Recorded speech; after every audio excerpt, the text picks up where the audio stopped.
Good afternoon, folks. I thank the Vice President for being with me today as well. In my campaign for president, I made it very clear that the moment it arrived as a nation where we faced deep racial inequities in America and systemic racism that has plagued our nation for far, far too long. I said that over the course of the past year that the blinders have been taken off the nation, the American people. What many Americans didn't see or had simply refused to see couldn't be ignored any longer. Those 8 minutes and 46 seconds that took George Floyd's life opened the eyes of millions of Americans and millions of people around all over the world.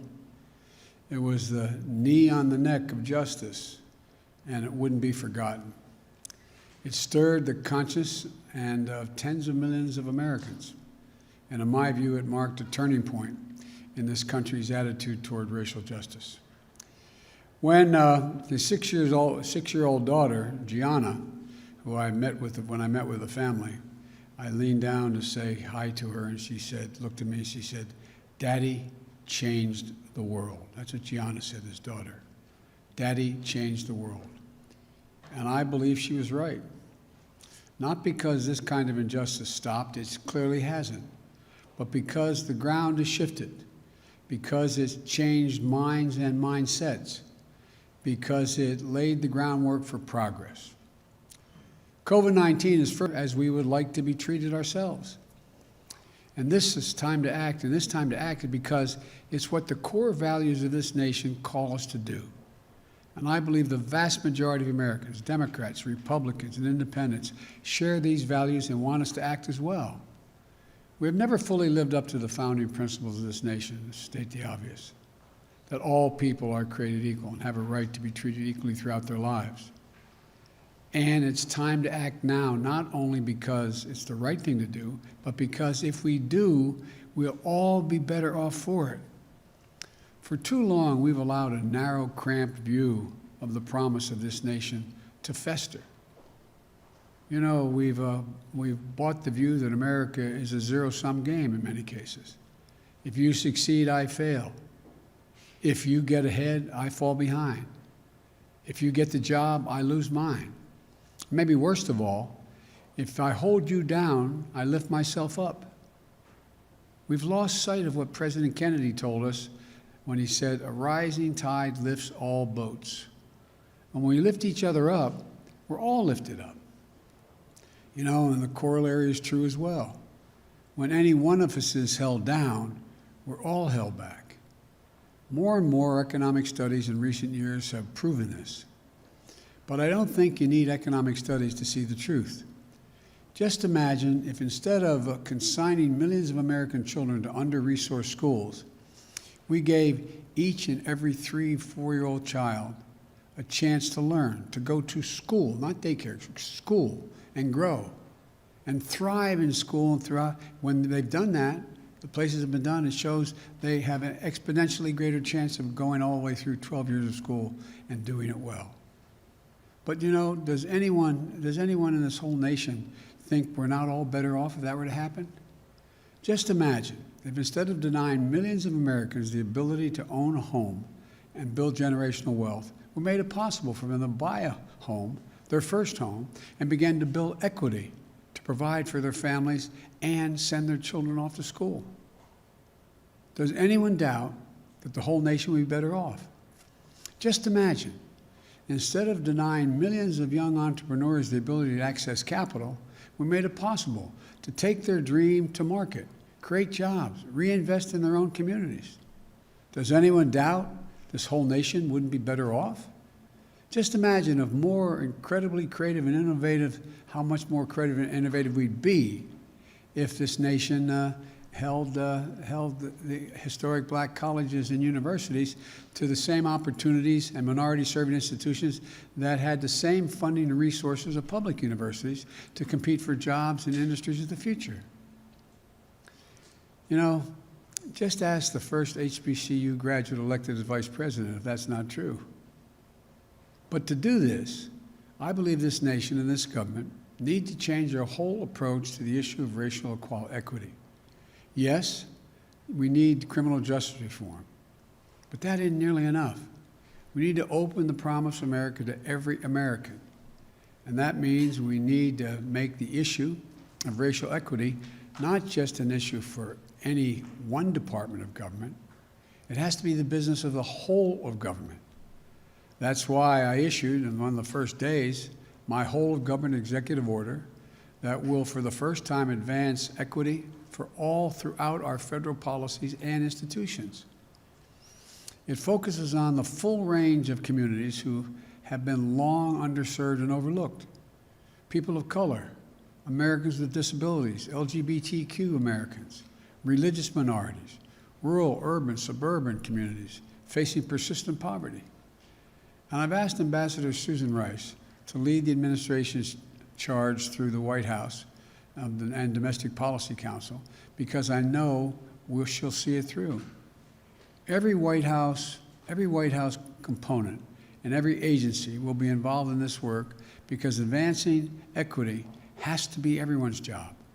Today, I'll be shortly signing an additional package of executive actions to continue this vital work. Housing, for example. Housing is a right in America, and home ownership is an essential tool to wealth creation and to be passed down to generations. Today, I'm directing the Department of Housing and Urban Affairs and Urban Development to redress the historical racism in federal housing policies. Today, I'm directing the federal agency to reinvigorate the consultation process with Indian tribes. Respect for tribal sovereignty will be a cornerstone of our engaging with Native American communities. This builds on the work we did last week to expand tribes' access to the Strategic National Stockpile for the first time, to ensure they receive help from the Federal Emergency Management Agency, FEMA, to fight this pandemic. Today, I'm directing federal agencies to combat resurgence of xenophobia, particularly against Asian Americans and Pacific Islanders, that we've seen skyrocket during this pandemic. This is unacceptable, and it's un-American. I've asked the Department of Justice to strengthen its partnership with the Asian American and Pacific Islander community to prevent those hate crimes. I've also asked the Department of Health and Human Services to put out best practices for combating xenophobia in our national response to COVID. Look, in the weeks ahead, I'll be reaffirming the federal government's commitment to diversity, equity, and inclusion and accessibility, building on the work we started in the Obama-Biden administration.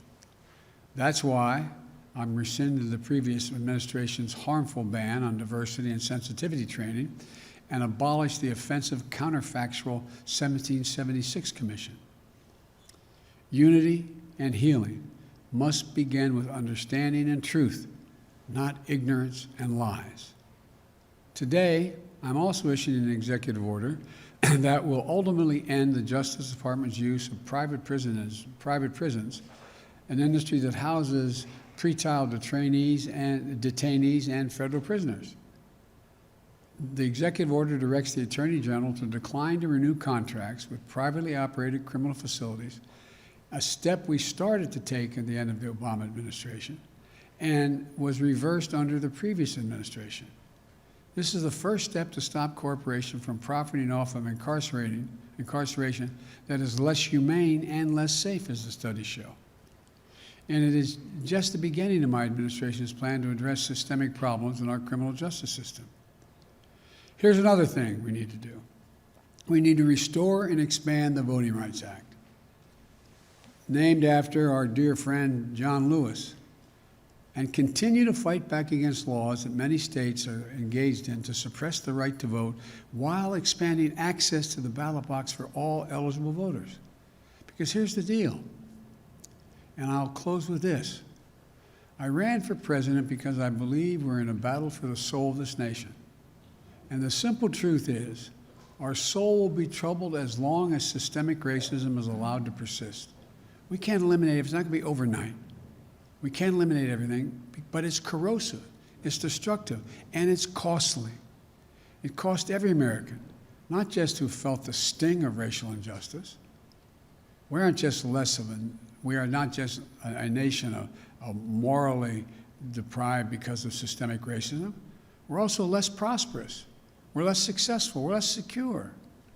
So we must change. And I know it's going to take time, but I know we can do it. And I firmly believe the nation is ready to change. But government has to change as well. We need to make equity and justice part of what we do every day. Today, tomorrow, and every day. Now, I'm going to sign these executive actions to continue the work to make real the promise of America for every American. Again, I'm not promising we can end it tomorrow, but I promise you we're going to continue to make progress to eliminate systemic racism, and every branch of the White House and the federal government is going to be part of that effort. Thank you.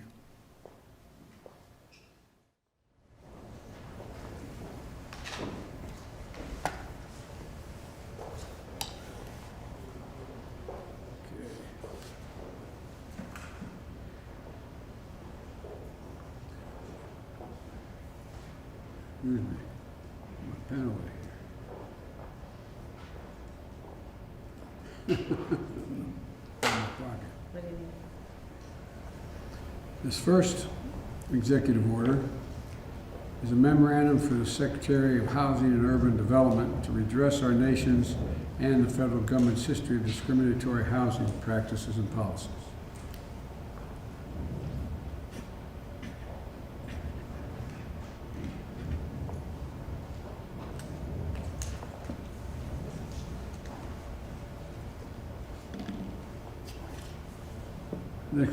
Next executive order is reforming the incarceration system by eliminating the use of privately operated criminal detention facilities.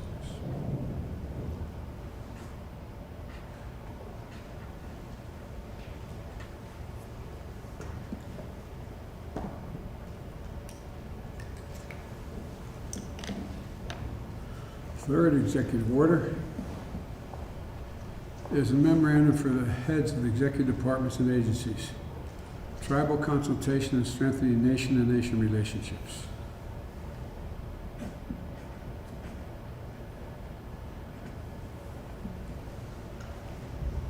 And the last executive order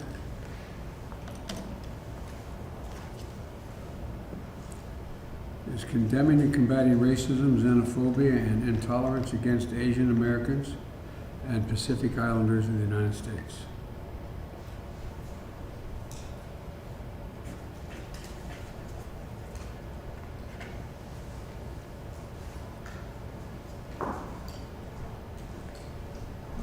I think the country's ready, and I know this administration is ready. Thank you. Mr. President, what you talked to Vladimir Putin about? You. He sent his best.